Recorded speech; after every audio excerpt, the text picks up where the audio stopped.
Bonjour, salam alaikum. Alors, on va continuer la correction de l'examen de chimie organique. D'accord? La dernière fois, on s'est arrêté sixièmement. D'accord? Alors, on s'est arrêté ici. Représenter le stéréoisomère de configuration absolue de 3S de A1 en projectif, en iomade, etc. en fichier. Alors, donc, maintenant, on va passer à la question. La question numéro 7. Alors, donner la représentation de Fischer et les configurations absolues d'un énantiomère B de A1 de R 3S. D'accord? Donc, on va donner la représentation de Fischer et les configurations absolues d'un énantiomère de B. Ok, alors donc ça c'est notre molécule A1, voilà, donc voilà en projection de Gram, ok, d'accord, et ici c'est à droite c'est Fischer, donc la projection de Fischer. Alors donc un énantiomère, donc un énantiomère de A1, donc en projection de Fischer, alors c'est quoi? C'est l'image miroir donc, de ce composé. Alors, donc, on va placer notre miroir ici. Voilà, on va placer notre miroir. Voilà, donc c'est mal fait. Je vais essayer de bien tracer une ligne verticale. Donc, voilà notre miroir. Alors, le squelette, c'est-à-dire la chaîne principale, donc il est là. Voilà. Et voilà. Alors donc l'image de A1. Alors ici H, ici il est à droite, donc ici il sera à gauche. Donc je vais renverser les emplacements. Voilà, c'est comme ça qu'on obtient des images par un miroir. Alors donc les amines sont placés à gauche, alors ici ils vont être placés à droite, donc une H2, une H2, et pour le CH3 et CH2, ils vont être restés à leur place. Donc ici c'est CH3, ici C2, H5. Et voilà un énantiomère de B. Énantiomère de A1. Voilà, énantiomère. Énantiomère de A1. Et ça, c'est notre molécule B. La molécule B. Très bien. Alors maintenant, on va calculer la configuration absolue, c'est énantiomère, donc automatiquement, donc, alors si deux molécules sont images l'une à l'autre dans un miroir, donc si la molécule A1 et 2R a une configuration absolue 2R 3S, donc automatiquement l'énantiomère aura la configuration suivante, donc 2S 3R. Voilà.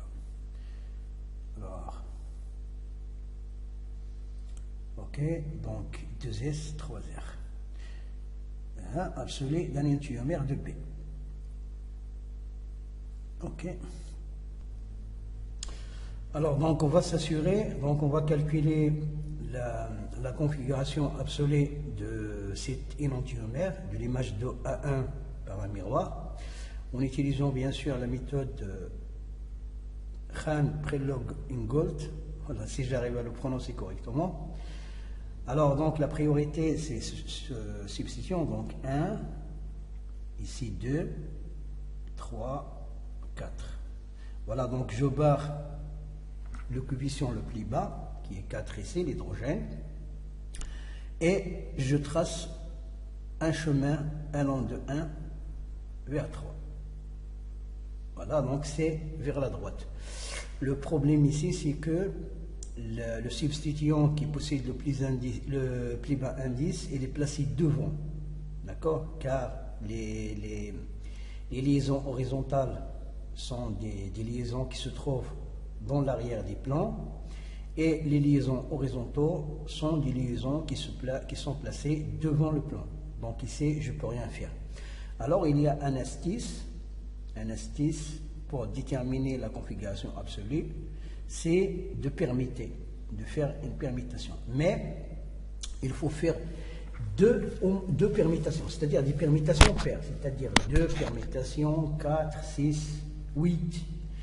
Alors si on permute 2 fois ou bien 4 fois, c'est-à-dire un nombre pair, alors j'obtiendrai toujours la même configuration de la molécule, du carbone asymétrique. Voilà, je parle bien sûr de la molécule chirale, non pas chirale.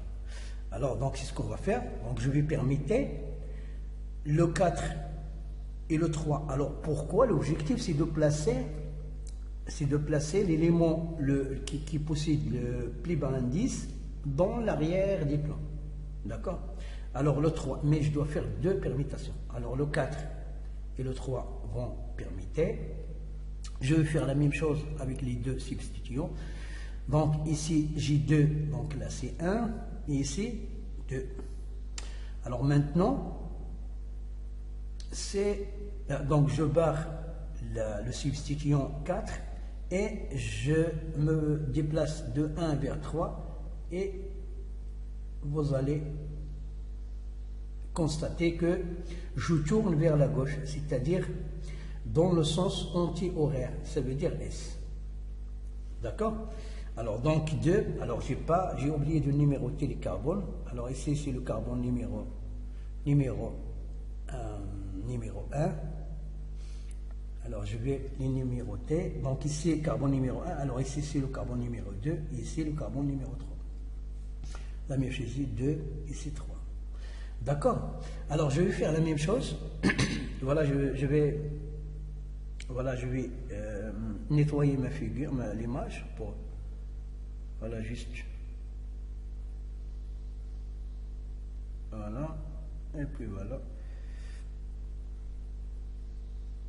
Voilà, je vais nettoyer l'image et je vais refaire la même chose au carbone numéro 3. D'accord? Alors ici c'est le carbone numéro 2, ici c'est le carbone numéro 3. Alors je vais numéroter ma chaîne. Alors je vais prendre le rouge. Alors, toujours la même procédure, la méthode de Rennes-Prelop. Alors, ici, c'est 1. Alors, ici, c'est 2. Ici, c'est 3. 4. Alors, je trace encore une fois. Donc, je barre le substituant donc, qui a le plus bas indice, c'est l'hydrogène. Et je trace... voilà, le chemin de 1 allant de 1 vers 2, puis 3. Alors, vous allez constater que je tourne vers la droite, vers la gauche. Je tourne vers la gauche, donc c'est S. Mais le problème, toujours la même chose, c'est que l'hydrogène, il est ici devant. Alors, comme j'ai dit tout à l'heure, les liaisons horizontaux sont des liaisons placées devant le plan, et celles qui sont verticales sont des liaisons placées à l'arrière des plans. Donc je vais permettre les emplacements pour placer l'hydrogène vers l'arrière des plans. D'accord? Alors, donc c'est ce qu'on va faire. Alors ici, je vais changer de couleur pour mieux voir les choses. Alors, je vais prendre le bleu. Ok, le bleu. Alors ici, j'ai 1, puis 2, 3 et 4. Alors 1 et 3, voilà. Donc je vais les permettre. Alors ici j'aurai 3 et ici j'aurai 1. Je vais faire la même chose avec 2 et 4. D'accord? Alors ici c'est 4, ici c'est 2. Et vous allez constater maintenant qu'au 4, l'hydrogène, je l'ai placé dans l'arrière des plans. Voilà, donc je ne vais pas changer de lecture. Alors, si je vais de 1 vers 2 vers 3, vous allez constater que je tourne dans le sens horaire. Et puisque j'ai la molécule qui a le plus bas indice dans l'arrière des plans, donc je vais garder la configuration, je ne vais pas l'opposer. D'accord? Alors ici, je tourne vers la droite, donc la configuration c'est R. Alors ici c'est S, on l'a déterminé tout à l'heure, ici c'est R, et voilà. Donc, c'est bien ça. Alors, je vais prendre 2 minutes juste pour vous montrer, pour expliciter cette méthode, voilà cette astuce qu'on utilise beaucoup, hein, voilà, qui nous facilite un peu la tâche. Voilà, dans une molécule qui contient tout simplement un carbone, voilà, donc constitué donc dans un, par exemple, voilà, je vais prendre la molécule suivante. Alors donc ici c'est C. Alors donc voilà le carbone chiral, le carbone central, le carbone asymétrique. Voilà, il est là. Voilà, 2 liaisons du plan. Alors une liaison de devant et une liaison derrière le plan. Voilà, donc je vais numéroter ça. Donc c'est 1, 2, 3 et 4. Voilà. Ça, c'est le substituant qui a indice numéro 1, 2, 3 et 4. Alors, la configuration, il est comment? Alors, je vais me déplacer de 1 vers 2 vers 3. Je barre bien sûr 4. Et vous allez remarquer que je tourne vers la gauche. Donc, ici, la configuration S. D'accord? Alors, vous allez voir, je vais faire une seule permutation. C'est-à-dire, je vais échanger les numéros. Donc, une seule permutation. Donc, je vais échanger, par exemple, 2 et 3 et 1. Alors, ici, donc, j'aurai 2, ici, j'aurai 1. Alors, si je tourne maintenant de 1, je bats 4, il est toujours placé donc à l'arrière des plans. Donc, je vais tourner de 1 vers 2. Vous allez voir que c'est R. Alors, une seule permutation, j'ai obtenu quoi? J'ai obtenu R, c'est-à-dire le contraire de S. Donc ici S, ici R. Une seule permutation. Une seule permutation. Alors donc, une seule permutation. Donc S va me donner R. Alors maintenant, si je fais 2 permutations, 2, alors j'ai permuté 1 et 2, alors je vais permuter aussi en même temps 3 et 4. Alors ici 3 il est devant, donc il sera derrière maintenant.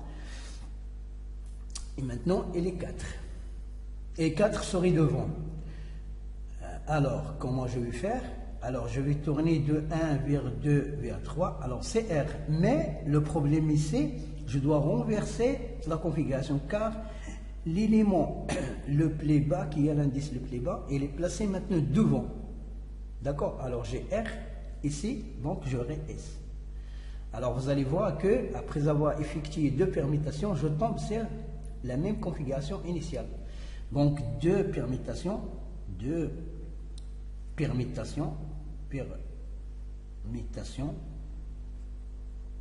me permet d'obtenir la configuration,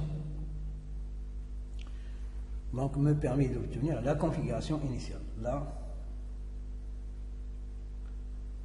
configuration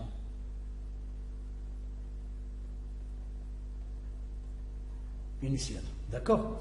Alors, d'une manière générale, alors, permutation paire. Alors, paire, c'est la permutation impaire, c'est-à-dire 2, 4, 6, etc. J'aurai toujours même configuration. Alors, c'est la permutation et impaire. Alors, j'aurai une permutation opposée. D'accord? Alors, si c'était S, j'aurai R, C c'est R, j'aurai S. Voilà, ça c'est pour la parenthèse, la petite parenthèse que je voulais ouvrir. Donc voilà, j'espère que les choses sont bien claires. Alors, huitièmement, B est-il optiquement actif? Justifie votre réponse. Ok. Alors, B, est-ce qu'il est activement optique? Alors, quand est-ce qu'on dit une molécule? Alors, on dit qu'une molécule est activement optique, donc ce n'est pas superposable à son image par un miroir, donc à son image dans un miroir. Alors, c'est-à-dire que voilà la molécule B, son image, c'est celle-là, donc c'est A1. Deux énantiomères, donc c'est l'image l'une de l'autre. Donc B est l'image de A1, A1 aussi est l'image de B dans un miroir. Alors on va voir, si ces deux molécules-là sont superposables, d'accord, alors la molécule n'est pas optiquement active. D'accord. Alors quand est-ce qu'il est activement optique? S'il n'est pas superposable à son image. Ou bien s'il possède un axe de symétrie. Alors donc la molécule, cette molécule B ne possède pas d'axe. Oui, elle ne possède pas d'axe de symétrie. D'accord. Et on va même la comparer avec son image dans un miroir, et on va voir est-ce qu'ils sont superposables, oui ou non. Alors donc voilà la molécule A. D'accord. Alors donc on va tracer la molécule A. Alors la molécule A,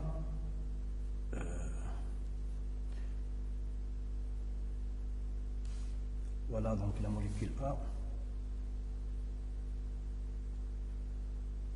Alors ici c'est H3, CH3, alors C2, H5, alors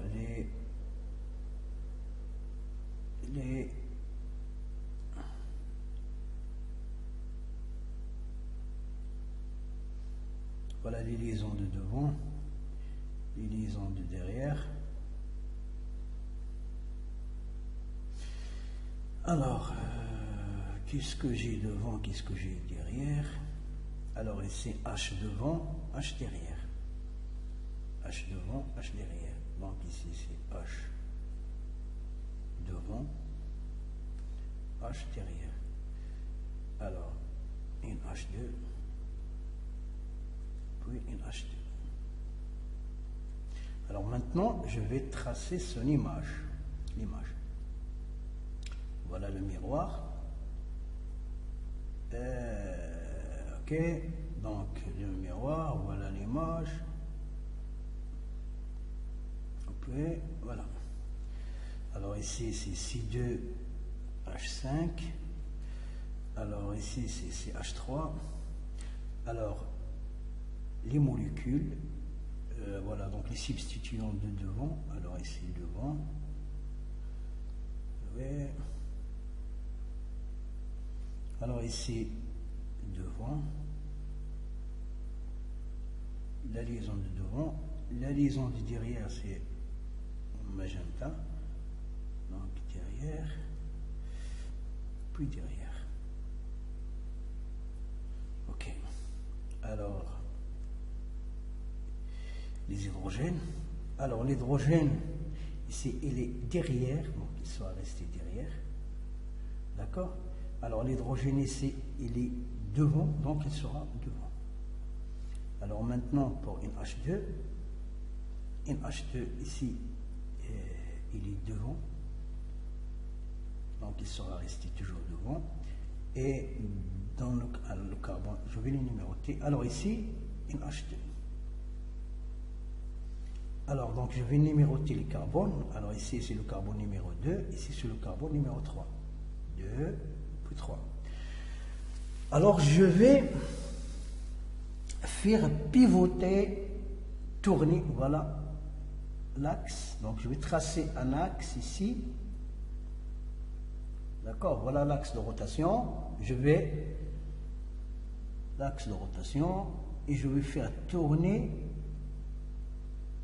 ma molécule, par exemple, d'un angle de pi, c'est-à-dire 180 degrés. Alors, si je la tourne autour de cet axe, alors j'aurai quoi? J'aurai quoi? J'aurai donc la figure suivante. Alors, ça c'est A1, d'accord? Ça c'est B. Alors, B est l'image de A1 par un miroir, A1 aussi est l'image de B par le miroir. Donc, j'aurai quoi? J'aurai. Alors, ici c'est H3, C2, H5. Alors, les liaisons de devant, derrière, donc devant, derrière. Ici, c'est le carbone numéro 2, ici, c'est le carbone numéro 3. Alors, ok, alors je vais placer les hydrogènes. Alors, 2, alors, je vais prendre le carbone numéro 2. Alors, j'ai tourné de P. Alors, ce qui est devant sera derrière et ce qui est derrière sera devant. Alors, le H, carbone numéro, non, c'est pas 2. Alors, ici, je les ai renversés. Excusez-moi. Alors, ici, c'est pas 2. Mais voilà le carbone numéro 2. Voilà, ok. Donc, en rouge. Voilà le carbone numéro 2, voilà le carbone numéro 3. 2, 3, 2, 3. Bien. Alors maintenant, l'hydrogène, le carbone numéro 2. Ça, c'est le carbone numéro 2. Alors, H est devant, donc j'ai tourné d'un angle de P, donc ce qui est devant sera derrière. Donc H, le carbone sera derrière. D'accord? Ici, le carbone numéro 3, l'hydrogène, il est derrière le plan, alors je tourne d'un angle de P, donc il sera ici devant. Voilà, c'est envers, il sera devant. Alors, la même chose avec une H3. Alors, au carbone numéro 2, une H2, pardon, il n'est pas une H3, donc il est derrière, donc ici il sera devant, donc une H2. Ici, carbone numéro 3, une H2 il est devant, j'ai effectué une rotation de pi, donc il sera placé derrière, une H2. Alors maintenant, on va comparer le 2, donc ça c'est B, avec une rotation de pi sur l'axe, cet axe-là, l'axe qui coupe la liaison simple qui relie les deux carbones asymétriques. Ok, après rotation, vous allez voir que les deux molécules, ici c'est la molécule B, les deux molécules ne sont pas superposables. Alors ici c'est H3, c'est H3, ok, c'est bien, donc la chaîne principale est la même, mais les substitutions. Alors ici, dans l'arrière du plan, j'ai une H2, ici j'ai H, donc ils ne sont pas les mêmes. Ici devant, j'ai H, ici j'ai une H2. Donc les deux molécules ne sont pas superposables. Donc B, alors donc B, petit commentaire, B, la molécule B par exemple, donc l'énantiomère ou bien la molécule, donc la molécule B n'est pas superposable, superposable avec son image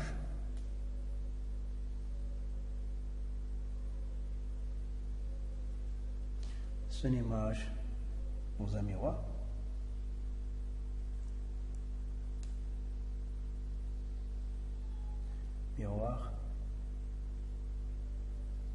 Okay. Donc il est optiquement actif. Il est optiquement active. D'accord? Alors, je vais ouvrir ici une petite parenthèse pour vous montrer qu'est-ce que ça veut dire deux images une molécule donc superposables. Alors, je vais prendre par exemple ici, voilà, donc une molécule, par exemple, qui contient tout simplement un seul carbone asymétrique. Voilà, juste pour faire simple. Alors, ici, par exemple, j'ai un carbone. Voilà. Et les substituants. Voilà.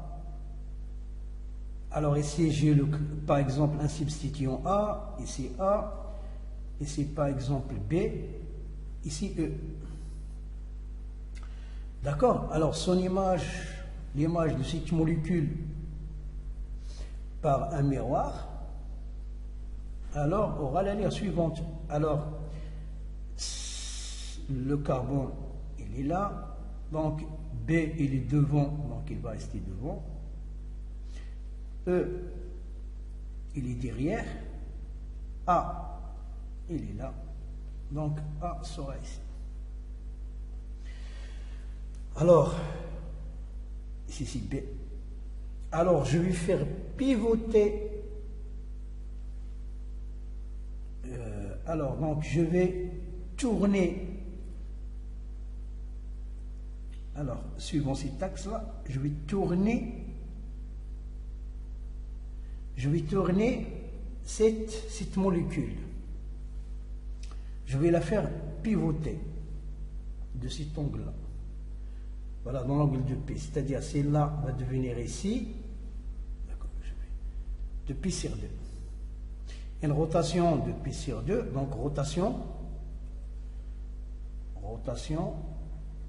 de Pi sur 2. C'est-à-dire, cette molécule sera ici.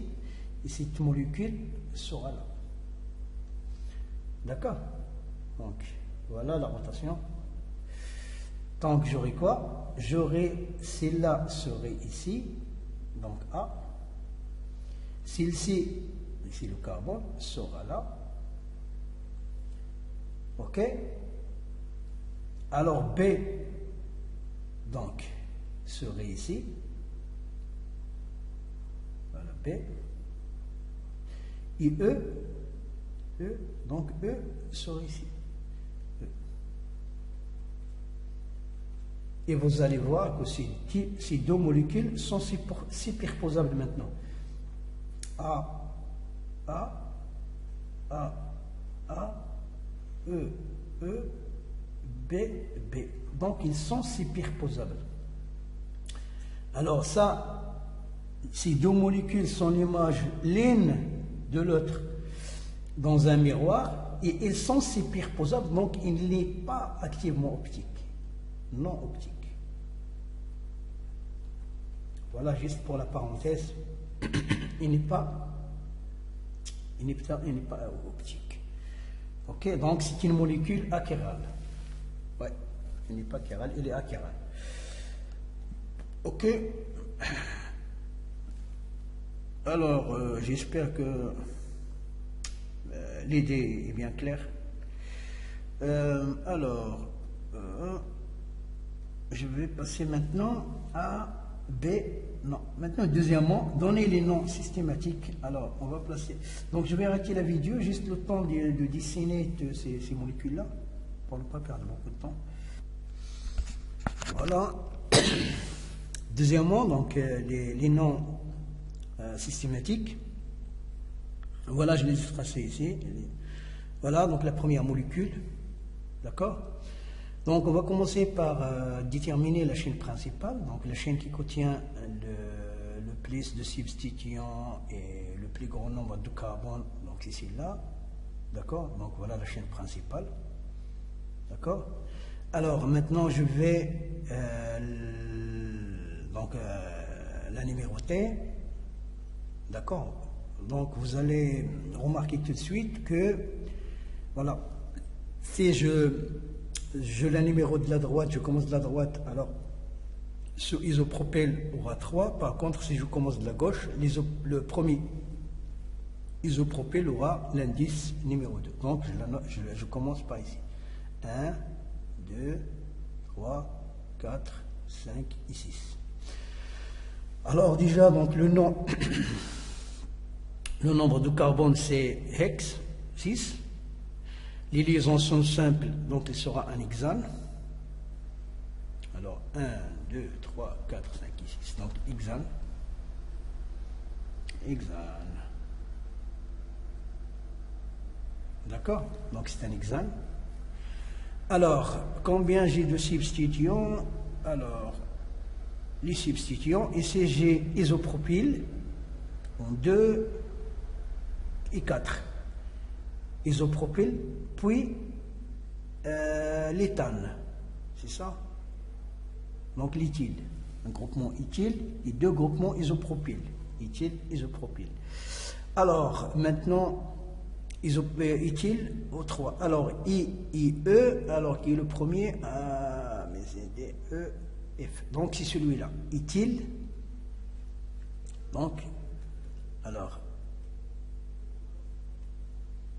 3 éthyle. Alors, donc, 3 éthyle. D'accord? Puis, 2, 4 isopropyl. 2, 4, 10 isopropyl. 10 isopropyl. Donc voilà, E vient après I, donc D, il n'est pas entré dans la nomenclature. Donc j'aurai 3 éthyle, 2, 4, 10 isopropyl, hexane. Voilà donc 3 éthyle, la nomenclature, le nom de la molécule, c'est 3 éthyle, donc 3 éthyle, d'accord, 2, 4, 2, 4 isopropyl, 10 isopropyl, donc 10 isopropyl, hexane, hexane. Voilà donc pour la molécule numéro 1. Maintenant, on va passer à la molécule numéro 2. Molécule numéro 2. Alors ici, j'ai un cycle. Donc la chaîne principale, c'est un cycle. Et les autres substituants, donc, ce sont donc ils ne sont pas comptés comme chaîne. Donc c'est le cycle qui est la chaîne principale. Donc j'ai combien de carbone? Je vais la numéroter. Donc je vais 1, 2, 3, 4, 5 et 6. Voilà. Donc, qu'est-ce que j'ai encore? J'ai un méthyle.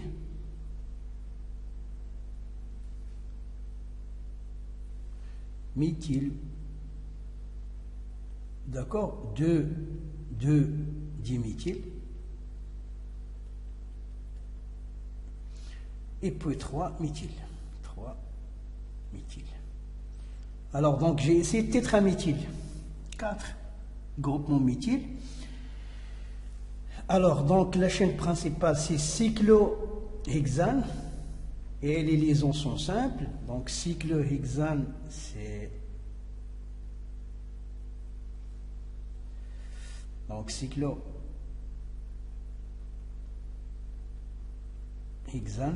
D'accord?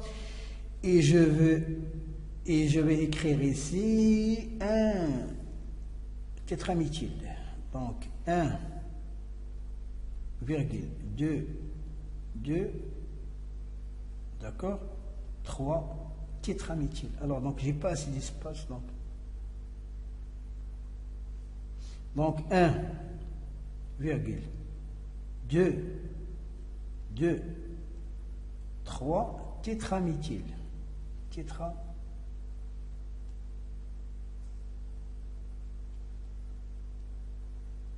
Voilà. Tétraméthyle pour dire que j'ai 4 groupements méthyle. Le premier, il est placé donc, sur le carbone numéro 1. Ensuite, j'ai 2 méthyles sur le carbone numéro 2, donc de 2. Donc, ils sont liés au carbone numéro 2. Puis, un troisième méthyle voilà, lié au carbone numéro 3. Voilà. Et cyclohexane, pour dire que c'est un cycle, X qui contient 6 carbones et Am c'est un alcane. Donc c'est un composé saturé. Voilà. Alors maintenant, on va passer à celui-là. Alors déjà, la chaîne principale, c'est la chaîne qui contient le plus grand nombre d'insaturations. Alors donc c'est celle-là, cette chaîne-là. Alors donc j'ai combien de carbone? 1, 2, 3 et 4. 4, donc 6 bits. D'accord? Le radical, 6 bits. Alors donc bits. Alors j'ai une double liaison et une triple liaison. Donc double liaison, donc je B10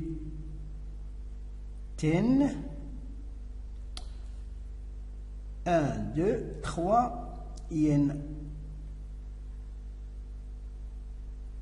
D'accord, ça c'est pour le radical. Alors j'ai une chaîne secondaire ici, donc ici c'est le carbone. Donc le carbone numéro quoi? Donc 2 chloro. Donc j'aurai quoi? Carbone numéro 2. Donc 2. Ok. Alors, donc je vais arrêter la vidéo juste pour. Donc voilà, but pour dire, voilà, donc pour désigner le nombre de carbone de la chaîne principale, donc 1, 2, 3, 4. Voilà, 2 N, 3 IN, donc 1 N, donc non, c'est pas 2, c'est 1. C'est 1. Donc 1. Donc là, la liaison double, donc il est placé au carbone numéro 1, donc ici, donc j'ai oublié de numéroter donc pour bien voir les choses. Donc 1, 2, 3 et 4. Donc il est placé au carbone numéro 1, puis l'indice de la liaison numéro triple liaison, c'est 3. Voilà, l'indice de la liaison la liaison double, c'est 1. Voilà. Et ici, au carbone numéro 2, j'ai une ramification, donc une chaîne secondaire. Donc 2, voilà, qui contient aussi une autre ramification, donc chloro. Donc 2 chloro. D'accord, 1, 2, 3, 4 butyl.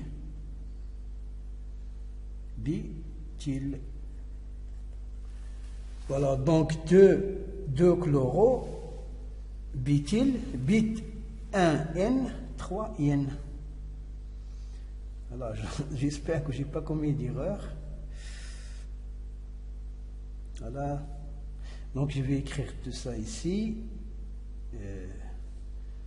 Voilà, donc 2 chloro, butyl,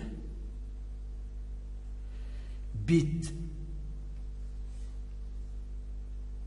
1, voilà, donc bit 1 N, 3 IN. Voilà, donc j'espère que c'est bien ça. Alors, qu'est-ce qu'il nous reste encore? Donc, il nous reste le carbone, le composé D. Alors, déjà, la chaîne principale, c'est celle-là. Donc, c'est en magenta. Donc, 1, 2, 3, 4, 5, puis 6. Donc, 6 carbones. Alors, les groupements fonctionnels, alors combien j'ai de groupements fonctionnels? Donc, j'ai 1, 2, 3, 4, 5. Alors maintenant, je vais voir la priorité. Alors ici, j'ai un carbone, un hydrogène. Donc j'ai ici un hydrogène. Voilà. Donc CHO, donc c'est un aldéhyde. Ici, j'ai un cétone, une cétone. Ici, amine, cétone, ici un alcool. Alors la priorité, c'est pour l'aldéhyde. Et pour l'aldéhyde, il est toujours placé, donc il prend toujours le numéro 1. Il est toujours placé au bout de la chaîne. Toujours. Donc l'aldéhyde, deux cétones, une amine et un alcool. Alors, pour le cétone, c'est les principales, donc c'est le groupement principal. Donc le nom se termine par on, mais ici il est secondaire, donc c'est un oxo, donc deux oxos. Alors l'amine, donc amino, c'est un secondaire, donc c'est un groupement fonctionnel qui n'est pas principal, donc il sera amino. Ici, l'alcool, donc c'est un hydroxo et non pas l'alcool ol. D'accord? Alors, donc, j'aurai quoi? J'aurai un aldéhyde. Combien j'ai? 1, 2, 3, 4, 5, 6. L'aldéhyde, c'est al à la fin. Donc, l'aldéhyde se termine par al. OK? Donc, aldéhyde, j'ai 6 carbones, donc hexanal. C'est pas la peine de mettre l'indice, car l'aldéhyde, il est toujours placé au bout de la chaîne. Donc, c'est pas la peine d'écrire hexan 1 al. Non. Donc, on va écrire tout simplement hexanal. Voilà. Donc, al.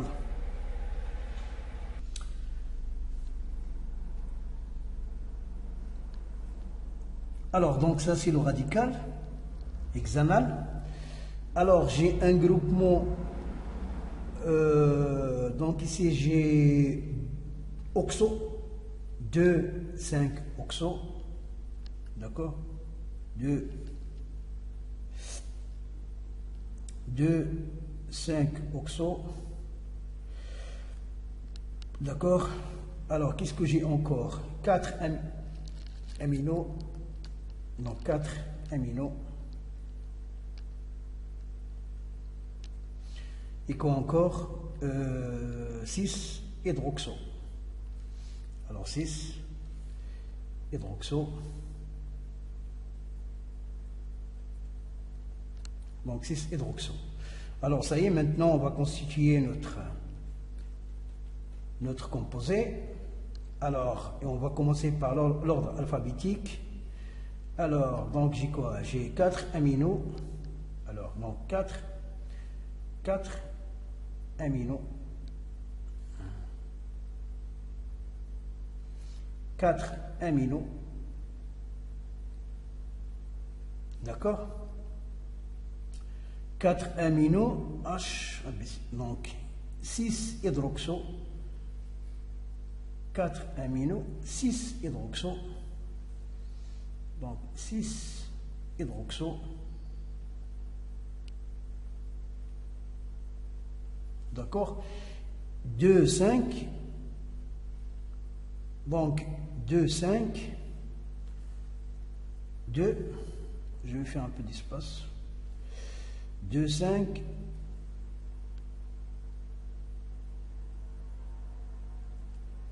2, 5 oxo.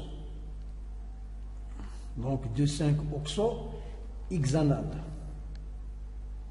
Hexanal.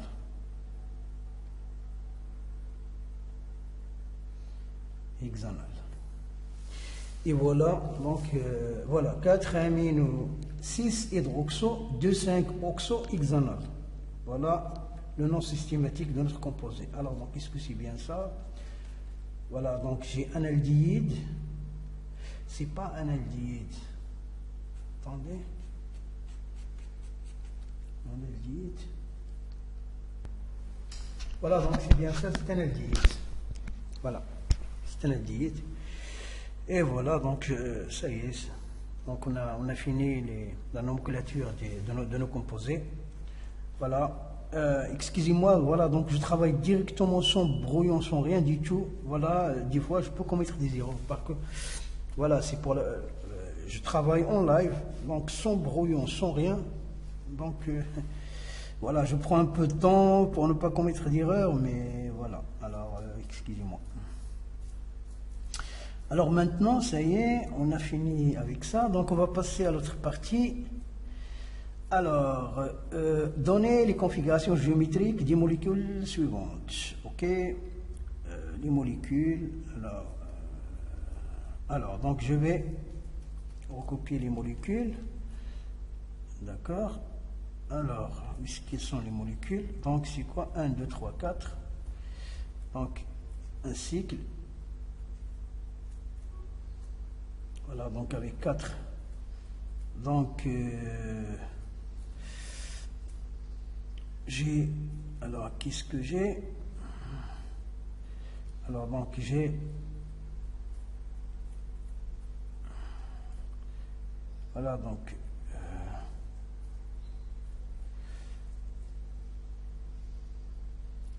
la liaison de devant. Donc voilà.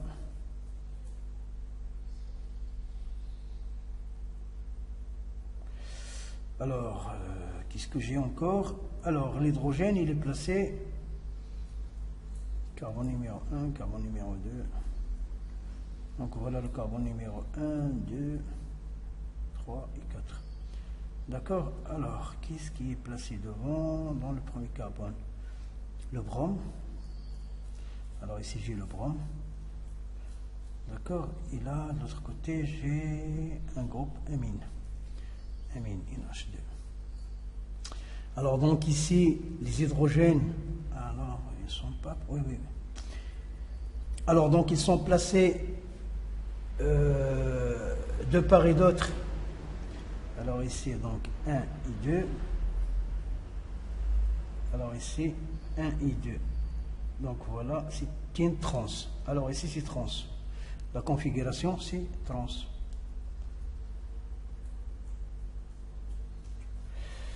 Ok, alors maintenant pour la molécule numéro B, alors qu'est-ce que j'ai?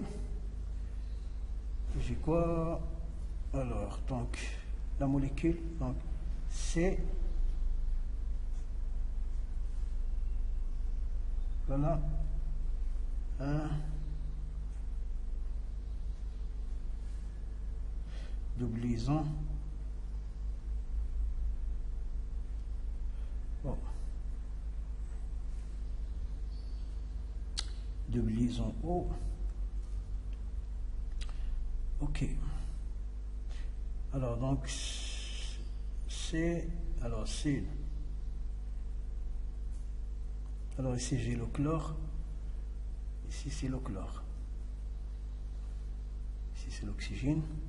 Alors donc on va voir avec ça. Alors ici j'ai un hydrogène. D'accord. Alors je vais séparer ma molécule en deux. Alors ici c'est 1, ici 2, ici le chlore c'est 1 et tout ce groupe là donc c'est 2. D'accord. Alors donc ici j'ai 1 H 1 2 1 2. Maintenant je vais tracer voilà donc un axe qui coupe la molécule, la liaison double en deux, et je constate que